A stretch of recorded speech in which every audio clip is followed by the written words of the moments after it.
Assalamualaikum warahmatullahi wabarakatuh.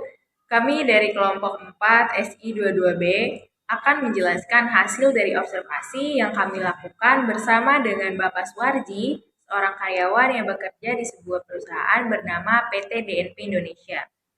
Beliau ini bekerja pada bagian divisi produksi, bagian sorting. Sekilas, PT DNP ini adalah perusahaan yang bergerak di bidang manufaktur. Ia memproduksi barang berupa packaging atau bungkus makanan maupun obat-obatan.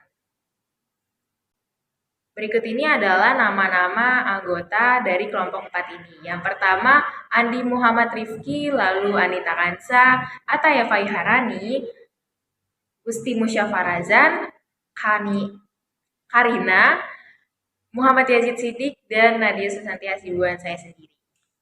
Selanjutnya dijelaskan oleh Anita Kansa. Baik, saya Anita Kansa Ramadanti. Saya akan mempresentasikan mengenai pengertian SOP. SOP atau Standard Operating Procedure merupakan pedoman atau panduan kerja yang harus dijalankan oleh atasan maupun seluruh karyawan di sebuah instansi agar mendapatkan hasil yang baik. Baik, materi selanjutnya yang akan saya presentasikan adalah definisi sorting. Dalam divisi produksi, khususnya pada section sorting, bertugas untuk memeriksa dan memisahkan barang yang terjadi kesalahan dalam hasil cetak.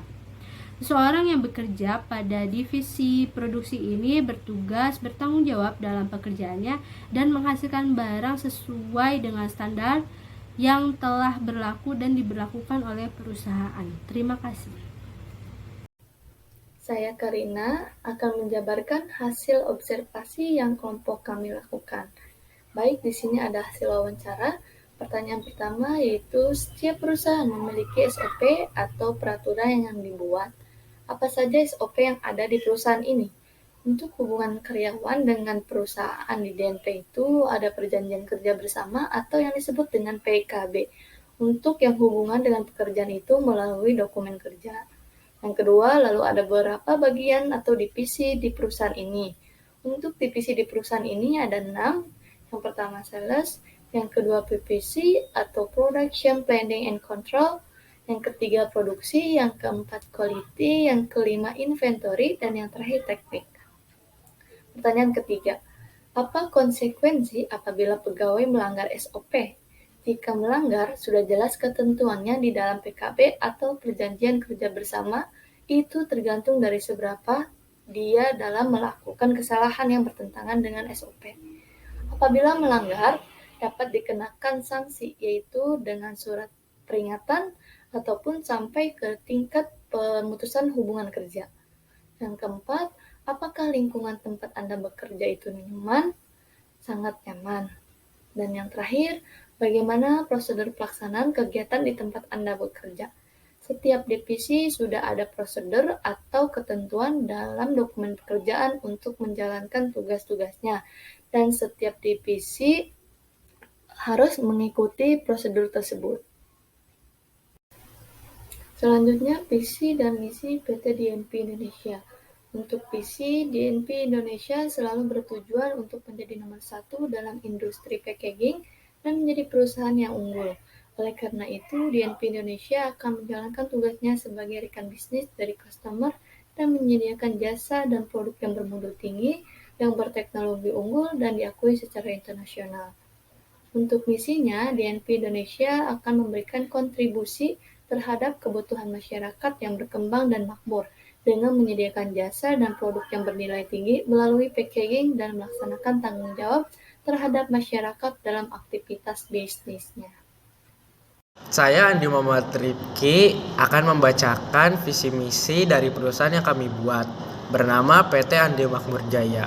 Untuk visinya adalah menjadi perusahaan terpercaya dan unggul dalam memberikan kemasan yang fleksibel dan efektif bagi para customer serta dapat bersaing secara global. Dan untuk misinya, menjadi perusahaan terpercaya dan unggulan, meningkatkan kualitas produk yang dihasilkan, dan memaksimalkan daya jual produk dengan cepat melalui kemasan yang efektif dan ramah lingkungan. Sekian, terima kasih. Nama saya Gusti Musa Farazan dari kelas SI 22B. Dan pada kesempatan kali ini saya akan membahas sebuah slide tentang tujuan dari SOP penyortiran dibuat, lalu ke ruang lingkup, dan terakhir penanggung jawab. Yang pertama ada tujuan SOP penyortiran ini dibuat. Tujuannya tentu saja itu untuk menyaring hasil produksi, sehingga produk yang dikeluarkan atau dihasilkan itu bisa diterima sesuai dengan yang customer inginkan. Baik, selanjutnya ada ruang lingkup. Ruang lingkup dari proses penyortiran ini itu meliputi material dari hasil cetakan dan juga laminasi. Baik, lanjut di sini ada penanggung jawab dari divisi penyortiran. Yang pertama itu adalah departemen manager, lalu section chief atau kepala bagian produksi divisi penyortiran, dan terakhir grup koordinasi. Saya Taya Faiharani, saya akan menjelaskan bagian-bagian pada produksi. Pada divisi produksi terdapat bagian-bagiannya yaitu printing, sorting, laminasi, dan cutting. Berikut prosedur pelaksanaan pada proses kegiatan sorting. Yang pertama, melakukan pemeriksaan pada produk sesuai dengan rencana kerja yang telah dibaca, kemudian memeriksa produk yang mengalami kesalahan dalam proses produksi yang tidak sesuai standar perusahaan. Jika terdapat produk NG atau not good, maka akan dipisahkan dari produk yang telah sesuai dengan standar perusahaan. Lalu produk yang telah sesuai dengan standar perusahaan akan dikirim ke proses selanjutnya. Yang terakhir, mencatat laporan yang akan diberikan kepada kepala divisi untuk mendapatkan penilaian atas kualitas produksi. Berikut adalah SOP dari perusahaan yang kami buat, yaitu PT Andi Makmur Jaya. Ini adalah SOP kami. Baik, cukup sekian yang dapat kelompok kami sampaikan. Kurang lebihnya mohon maaf. Dan terima kasih banyak kepada Bu Rike selaku dosen pengampu mata kuliah. Dan kepada rekan-rekan semua saya ucapkan terima kasih banyak. Wassalamualaikum warahmatullahi wabarakatuh.